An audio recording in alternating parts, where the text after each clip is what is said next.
Hello, team, and welcome to another ATP Geopolitics video with myself, Jonathan MS Pierce, as Ukraine War Frontline update for the just about 15th of August 2023. This is a late night one for me. The family are all pretty much sleeping, and I thought I'd do a quick holiday update here. Uh, my map isn't fully updated, but there's only a few changes to be made, and I'll show you one of those changes on Andrew Perpetua's map. uh, Indeed, we'll go to the northeast sector to start. That's Kupiansk to Svatova to Kremina Frontline. And I talked to you this morning about Suryat maps claiming that there was a small area just to the east of Sinkivka that the Russians had taken control of. They admit that the Russian advance has slowed down, but they still made a slight advance towards this crossroads there. That is reflected now on my map. In fact, I should give you my legend. So in case you have not come across my videos before, please pause the video to check out what the lines mean on the map. They are all the Russian defensive lines at different points in time or with different mappers. Right, to go back to where I was talking about. So Suryat maps here. The red line shows that slight increase to the west of Sinkivka, and we have Kupiansk to the southwest down here. That has slowed down this advance. It's only an advance of about a kilometer over the last sort of week, but it is something to keep an eye on as we come further down to towards Svatova and past Svatova, actually to Karmazianivka area.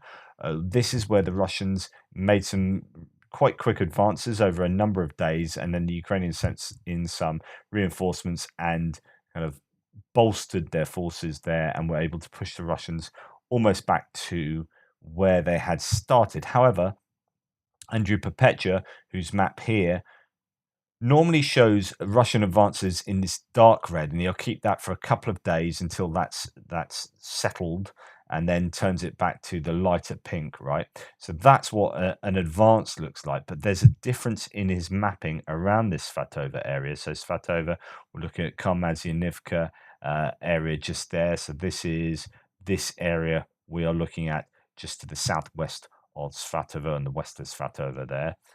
So here we have the area we're looking at. So if you look at the day before, you can see it's somewhat back, and today it looks like a big advance in the area. However, he's noted it as Russian control, not as that's a Russian advance, but that's from the 23rd of July. So that's actually last month. That's the advance they made, and they've been pushed back. This, if we go back a day, so this area that's been added there, and this area down here, you can see that's still the original advance. This is Russian control, and that is Russian control. So what I'm saying is the difference in the mapping is not one of a Russian advance, but it's looking like this is him rejigging his map to understand where the control is. Otherwise, his map would have a darker color that signifies a Russian advance, if you see what I mean. So he looks at shelling and often rejigs maps based on sort of shelling and video evidence as well, of course. And there is a change there, but I don't think it signifies an actual attack. Just oh right, they're there and not there type thing, as I quite often say. Anyway, that's taking place around Svatova. We'll keep an eye on that just in case the Russians do get a bit of momentum around there. And then further down, there's activity, of course, all around these areas. I am bypassing them because this is quite a quick update. There's nothing significant that's happened. We're going to go to Bakhmut now. Not a lot of news coming from the north of Bakhmut as far as I'm concerned. I just want to concentrate on Klishchiivka, and this is kind of carrying over from yesterday's claims there. Now, there was the claim that, well, rebar in the various places. So this is rebar on Twitter, but Rebar, the pro-Russian source on Telegram here, has Bakhmut. In the Bakhmut section, Russian troops launched a counterattack on the southern outskirts of Klishchiivka. According to preliminary reports, as a result of fierce fighting, the village has been completely liberated from Ukrainian formations. So the claim from Rebar is that the village of Klishchiivka has been taken back by the Russians, and I talked about this yesterday, and I said this is highly unlikely. Um, Although there isn't a great amount of information coming out from Bakhmut and from Klishchiivka, this is one of the kind of last major bits of information coming out, but it came out alongside the footage I showed you, or I referenced it at least, of a whole bunch of equipment being destroyed in an attempted Russian counterattack around Andriivka and into the south of Klishchiivka. So the ISW says geolocated footage published on August the 13th, so 2 days ago, from which this rebuy claim uh, would have been taken, that kind of time period, shows that Ukrainian forces made minor advances south of Klishchiivka while attacking Russian positions. And a footnote there gives a whole bunch of references, about 8 or so references, all to do with this kind of attack. There was this attack I showed you that showed a whole bunch of Russian equipment being taken out. This was all confirmed to be around here. And I'm going to punch that into my Google Earth map here. And that footage refers to an attack in the south of Klishchiivka, where the ISW says that actually these are minor gains for Ukraine. So this is the understanding the attack didn't go too well. But I just find that interesting that, people are looking at the same evidence and coming to wildly different conclusions. 3rd Motorized Rifle Regiment of the 85th Motorized Rifle Brigade, the LNR, with the help of a T-90 tank and 2 BMP-3 infantry fighting vehicles, counterattacked the western positions of the armed forces of Ukraine in Klishchiivka. But then we see a number of these vehicles taken out. Now, where we see them taking out is actually further to the south in Andriivka. So it's trying to work out whether the Russians did have taken back some of Klishchiivka or not is sometimes a bit difficult. Now, the armored group of the 85th OMSBR of the Russian Federation attacks Ukrainian positions in the southern part of Klishchiivka, Donetsk region. Location here, so that's going to be the same area. Just to say, you got multiple geolocations pointing to the same kind of place. So that's the south of Klishchiivka.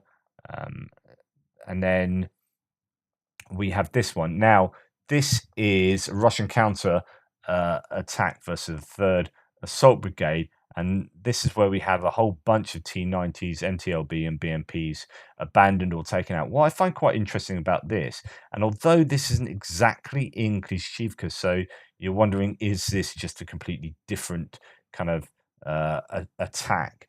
But we have these are where a bunch of the vehicles have been geolocated too. So this is further to the south in Klishchiivka. Now, I find it interesting because these are basically dotted around behind the front lines. So these are taken out behind the Russian front lines rather than attacking into the Ukrainian lines or in the grey zone even. So I don't know. I just find that quite significant. Some of these are a good little bit of distance behind those Russian lines. We'll see where this one is. And punch that in. And again, it's behind the Russian lines, as according to Andrea Perpetua's mapping there. So they have lost a whole bunch of equipment, abandoned as well. So if you're abandoning equipment in your own supposedly controlled area, then that is a bit weird. I mean, some of these pieces of equipment are sort of back here, as far as I remember from all the geolocations, and that's about 500 meters behind your controlled line. Your line of control, and you're just abandoning them and leaving them there to be, I don't know, to be either captured or taken out further by the Ukrainian sources. But going back to Klishchiivka, I am a little bit confused. I mean, there are a number of Russian claims that Klishchiivka, have counterattacks there. The ISW seems to indicate that some of this evidence shows a Ukrainian minor advance there, which I don't know that it definitely does. although those abandoned, I mean, these are all sourced in the same footnote there, and actually they're referring to south of Klishivka and Andriivka. And if you've got lost equipment here, then that could be an advance. That could be signified as an advance or interpreted as one. But yeah, a bit of a confusing one. So we haven't heard an awful lot of granular detail from pro-Ukrainian sources from Klishivka. In fact, when I look to find information about Bakhmut from the last 24 hours, it's really thin on the ground. ISW continues. Russian forces continued offensive operations near Bakhmut and reportedly advanced yesterday. Russian mill bloggers claimed that Russian forces recaptured lost positions in Klishivka while counterattacking, and some mill bloggers claimed that Russian forces captured the entire settlement. ISW has not observed visual confirmation of these claims, however. Ukrainian officials reported the Russian forces conducted unsuccessful attempts to recapture lost positions near Klishivka west and west of Andriivka and near Kurdyumivka. So who knows, basically. Right, coming out of there, usual kind of activity in Avdiivka, but nothing really to report. And Mariinka, we're going to come, as ever, as you can imagine, to Uruzhaini and Staromayorska in this Velika Novosilka salient. And although there are no sort of mapping changes, it's pretty much accepted that Uruzhaini was liberated by the Ukrainians. And the question is, now what, and where to, and what activity will take place on the back of that. If we go to, I don't know, let's have a look at rebar this morning, or the summation of yesterday's defensive battle for Uruzhani continues. Well, it doesn't. I mean, it's all kind of over now. We go to what they've released just sort of 6 hours ago on Twitter. This is what they say of this sector. After the withdrawal of Russian troops from Uruzhani, so they now accept that the village became a grey zone. The enemy retains firm control only on the northern outskirts. In the south, the Ukrainians are trying to dig in, but they're being hit by artillery and aviation. Nevertheless, two recon groups supported by artillery using cluster munitions attack Russian armed forces near Zavitne Bajanya, but the attack was repulsed. So this is interesting because they're saying this is almost contradictory, right? It's in the south, so after the withdrawal, the village is a grey zone. The enemy retains firm control only in the northern outskirts. In the south, they're trying to dig in. So, but at the same time, they're also attacking the village to the south, as they admit. So, it'd be weird if they don't have control really of the south of Uruzhani particularly, and yet they're still attacking Zavitny. So I don't know if that makes an awful lot of sense, but my interpretation would be that, yeah, they have kicked the Russians out of Uruzhani, and yeah, Uruzhani might still be being hit by Russian artillery and aviation, but I think it's certainly a kind of, scare quotes, liberated settlement, or what's left of it. They go on to say, Rebar goes on to say, taking into account all of the above, the enemy's offensive, or the Ukrainians' offensive, should be expected in at least three directions: Priyutne, Staromelnivka, and Novodonetska. So that is to say, let's use Rebar's map actually. So you've got Uruzhani here, you've got Staromelnivka here. So they're going to be going south towards Staromelnivka through Zavitne Bazhanya, but also trying to liberate Priyutne. But you can see their Russian defensive lines are very much different to what I have on my map, and Novodonetsk here as well. So if you can see here, the Russian defensive lines are north of Priyutne, going in a straight line to pretty much north of Staromyorsk. That is to say that the Russian line goes something like that. I don't think it does anymore. I think Andrew Perpetua is going to be much more accurate than Rebar, and I think the Ukrainians would have pushed the Russians out of that part of this higher ground here, but it is heavily mined, and you've got ravines just going along there, and so it's very difficult to get into this area without doing it from the side. And so they need robust control of this area, but also they really like robust control of Priyutne itself. But yeah, they're knocking on the door of Priyutne. It's just slightly different mapping interpretations there, where the Russians have some a buffer zone to the north of Priyutne, which I've not seen from even from Syriac maps here doesn't have that. Anyway, so let's go to look at some sources on Uriani. Vostok Battalion breaks radio silence to admit the loss of Uriani. They've fallen back to second and third defensive lines after command underestimated the Ukrainian forces in the area. Warns, quote, the status of these positions can change dramatically and there is a need to be prepared. You need to be prepared for this. Global War Monitor says it's finally time to say it. Ukraine has visually confirmed liberated the village of Uriani in Donetsk Oblast. Maybe the southern tip is a grey zone, but they've got robust control over most of the village, right down to really the very southern tip there. Another source, Australia Intel, says that as for the Russian counterattack, the enemy attempted to regain a foothold in Uriani, but their efforts ended in a catastrophic failure due to the lack of counter battery fire. It is apparently coming from Romanov as an original source of Roman.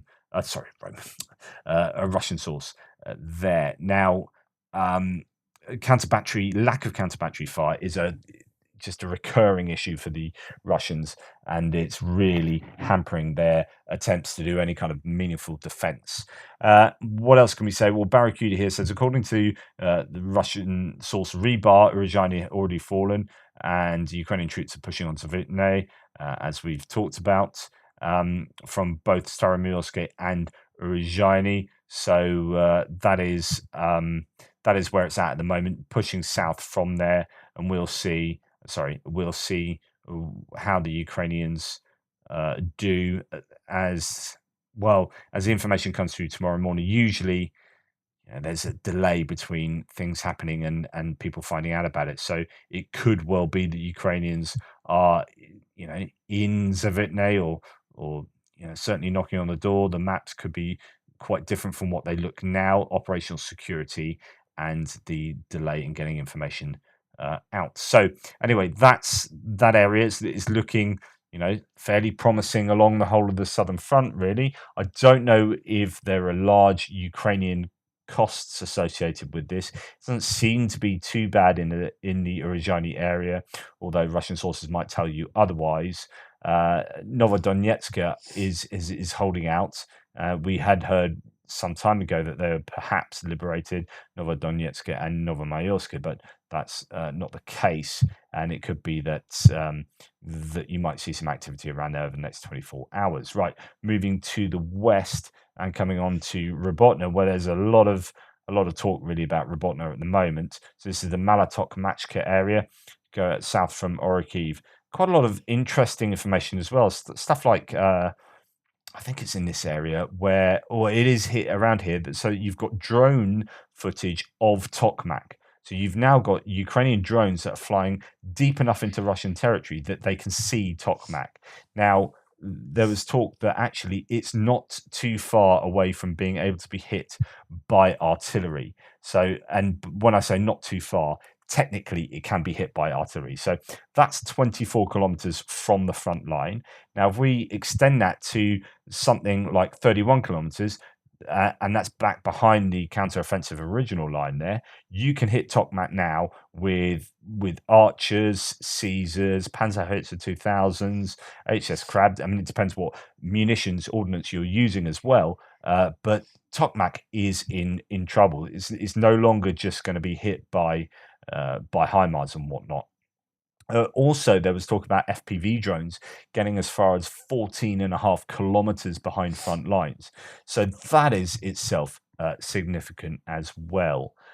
So if we mark that out, it means that, going from there, 14.5 kilometers, they can do a first person drone hit on vehicles or command centers or whatever, way back behind the lines, and this is a real change. This is a real increase in capability since the beginning of the war. First of all, they didn't really have first-person view drones being used, and certainly not able to get them to have the ranges that they do now. Anyway, let's talk about Robotna itself in a little bit more detail. Here we'll go to bear with me 2 ticks as Sorry, child interruption there. The armed forces of Ukraine already kicked the Russian armed forces out of Robotny, according to several sources. So this was one of the rumors going around last night, and I reported to you this morning a bunch of sources saying, Russian forces are leaving the town due to a Ukrainian attack. But I was, a little bit dubious of that being the case. Often, when the Ukrainians do well, you get a lot of people shouting about, "Hey," and it happens both ways, isn't it? Where the Russians and Syriac maps will say, well, the Russians have got here, therefore I'm going to draw a line there. And it could be that Ukrainians have been sort of had at the time maybe had reconnaissance groups or were attacking into the south. Doesn't mean they control the south and the Russians are being pushed out, but you get people going, yay, they've done this, and it's not quite true. So anyway, throughout the day, battles for Robotna continue. The advance of the armed forces of Ukraine into the center of the settlement has been recorded. There'll be more detailed report later. Astraea Intel says recently released combat footage suggests that the armed forces of Ukraine have captured Russian positions in the southern section of the settlement of Robotna, and this was geolocated to here. And we'll plug that in. So that is towards the south, further south than we have on the map. And actually, Andrew Perpetua's map has changed here. I haven't updated mine yet in accordance with that. So that blue line is, as far as I remember, further to the south. And then 2/3 of the settlement of Robotna has now been liberated by the armed forces of Ukraine. So this is starting to become a bit more sort of robust, but also northwest of Robotna, 2.5 square kilometers added to liberated status, according to Global War Monitor. So you've got the town there, and you've got this northeastern section here. So that's potentially now under Ukrainian control, although Andrew Perpetua already had that. Well, no. Andrew Perpetua has the Russian defensive line here, which means there would be a big grey area here, and the grey area can go on for quite some time, quite some distance. So it's about taking full control over grey areas, and that's what that is. So the grey zone there turning to green in terms of how Global War Monitor does their mapping there.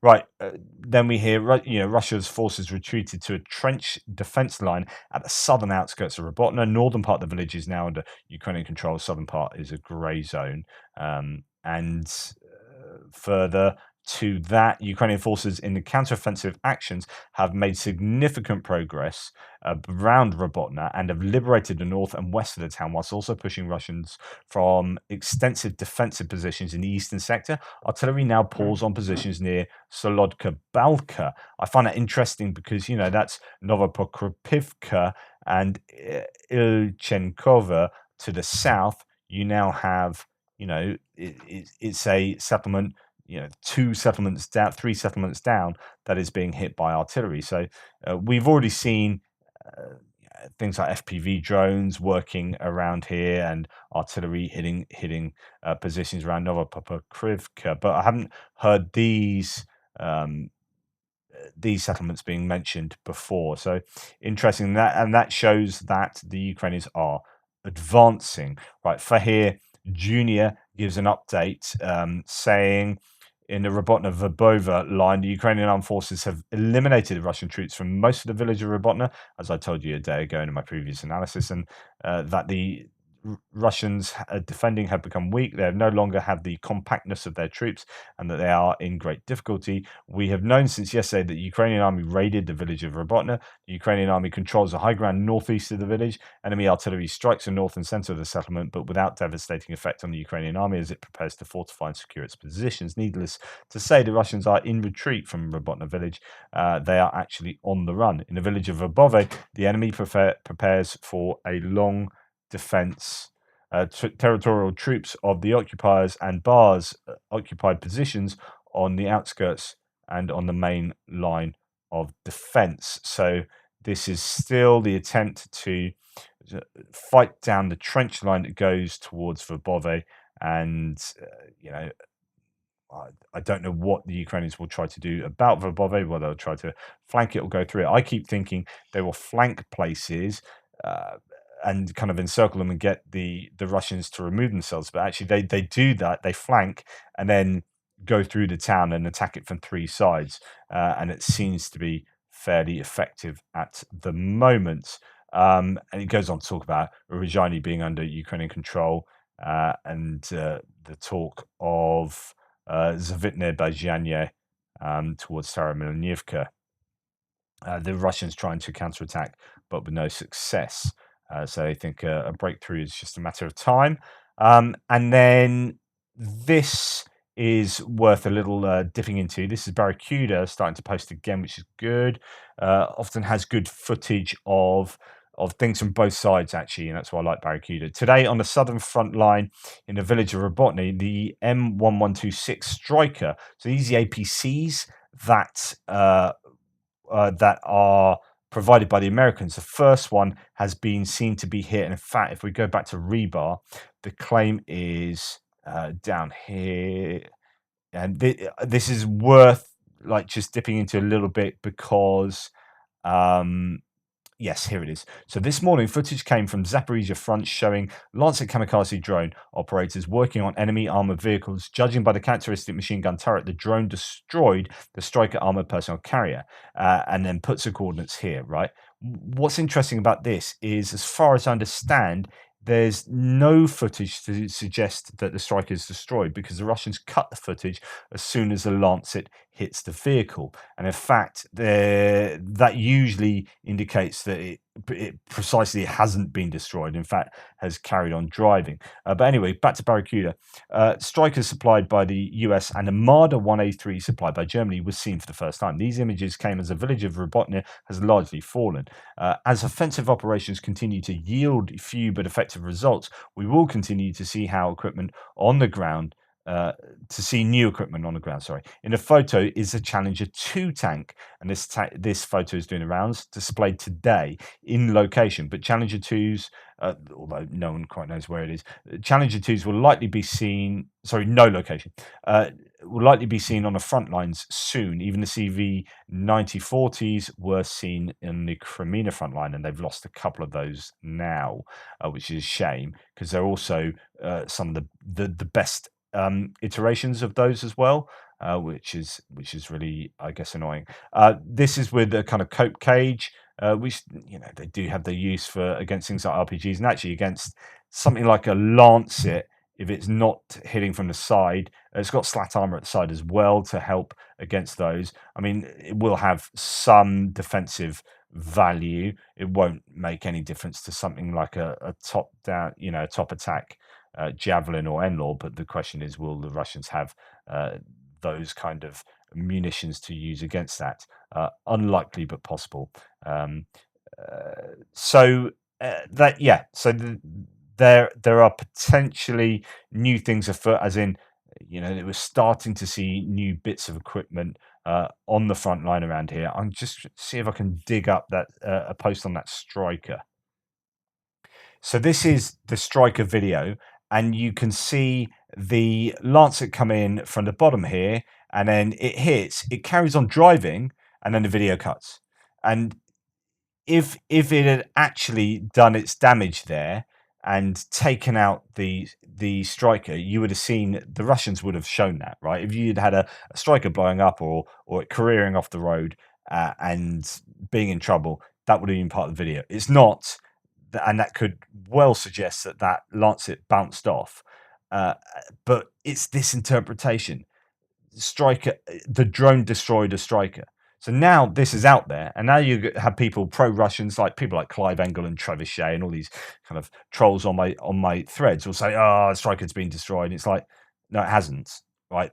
You may be parroting rebar there, but there's no definite evidence that has happened. So just be warned about that. Nonetheless, that is what's basically going on in this sector, which is Robotna will likely fully fall if it hasn't already in the coming hours, and then we're going to see the Ukrainians, dealing with second and third lines of defense, and it's going to be so important to see how well manned those defensive lines are, and that might dictate how quickly or slowly the Ukrainians continue to advance, but they seem to be sort of starting to make these more significant breakthroughs along the Zaporizhia and Donetsk front lines in the south there. And lastly, just not a lot to be said about Kherson as far as I can work out. Just this: the occupiers are preparing for battles for Holopristan. Agent Atesh from the 50th Rosguard Defense Forces informs that they received an order on the unofficial start of the high alert regime in Holopristan. And actually, I've seen there's more to it than that, actually. Yeah, this is it. This came from just a few minutes ago or a few hours ago. Attaché network of Ukrainian partisans and Russians opposed to Putin reports that Russians are on high alert in Holopristan. The city is almost sealed. All entrances to the city were blocked except for one from the side from Novaya Zhiberievka. The checkpoint regime has been tightened. Russian units are organizing additional defensive structures around the city. Now, this is to the southwest of Kherson. You got the Antonivsky Bridge further along to the north of Kherson, and then Kozachi Lahiri as well. I haven't heard too much news about those places today, but this is where we had heard rumors that there was a bridgehead that had been gained across the river at Holopristan. But we haven't really heard anything else. If they're closing the town and putting it in defensive mode, then there might be more going on here than we've been led to believe. Well, we haven't been led to believe anything because actually there's just been really tight operational security in the Kherson, in the Dnipro River area. And when we heard about Kozachi Lahiri, that had been taking place for sort of 5 days or something already. And there could be the same situation existing down in Holopristan where there's been activity going on. We're just not hearing about it from either side. Anyway, that's the update today. Sorry to have banged on a little too much in places, but I just think it's useful to flesh out what's going on, a few bits of evidence, and look at some of the equipment and the claims about it. Anyway, thank you so much. Please take care. Speak soon. Toodle pips.